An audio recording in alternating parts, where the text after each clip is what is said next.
पशुपति व्रत जिस दिन तुम्हारा रहे उस दिन शंकर जी पे चढ़ी हुई बेलपत्र को नहीं लाना।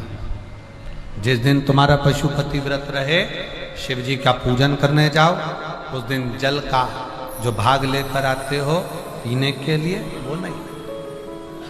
उस दिन केवल पशुपति व्रत का ही पूर्णता करो, उसमें कोई दूसरा लक्ष्य ना जोड़े,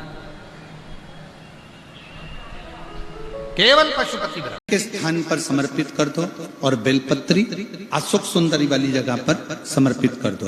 ये तीन चीजें अगर आप 2 हफ्ते में 1 महीने में अगर एक बार भी अगर करते हो तो देवादिदेव महादेव आपकी मन की कामना पूर्ण जरूर करते हैं।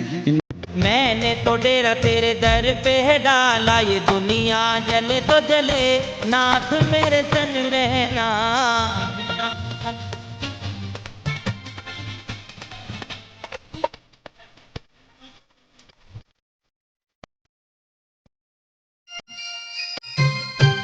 तीन चीजों से दूर रहना।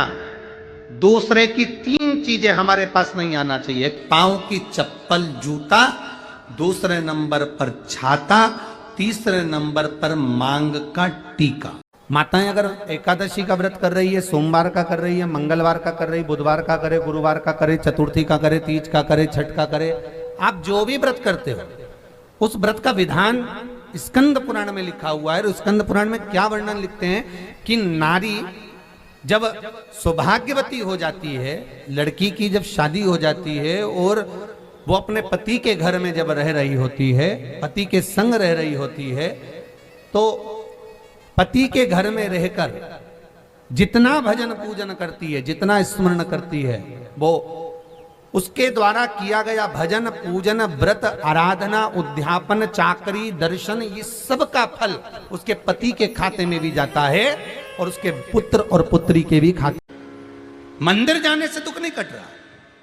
दुख कैसे कट रहा है? मंत्र जपने से, नाम जपने से, राम कहने से, कृष्ण कहने से, शिव कहने से, भवानी कहने से। मंत्र जितना जपोगे उतना दुख कटता चले जाएगा,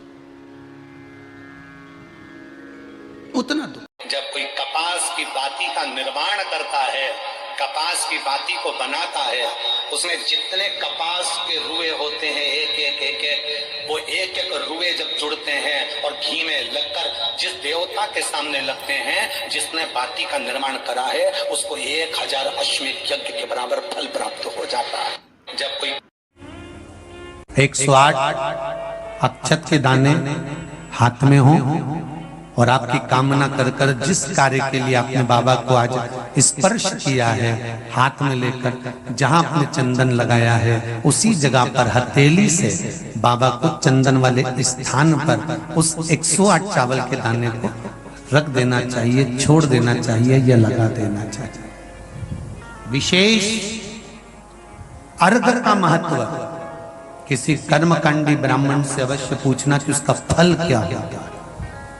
और शंकर के मंदिर में अगर कोई स्त्री, कोई नारी, कोई लड़की, कोई कन्या, कोई बेटी, कोई माँ, कोई वृद्ध भी अगर शंकर के मंदिर में 1 लोटा जल चढ़ा रही है तो वो अपना मायका और अपना ससुराल दोनों, कि अगर ब्रह्म मुहूर्त में शिवलिंग का दर्शन किया है तो जिस कार्य में आगे बढ़ोगे उस कार्य में तुमको मात्र 3 महीने में सफलता प्राप्त हो जाएगी।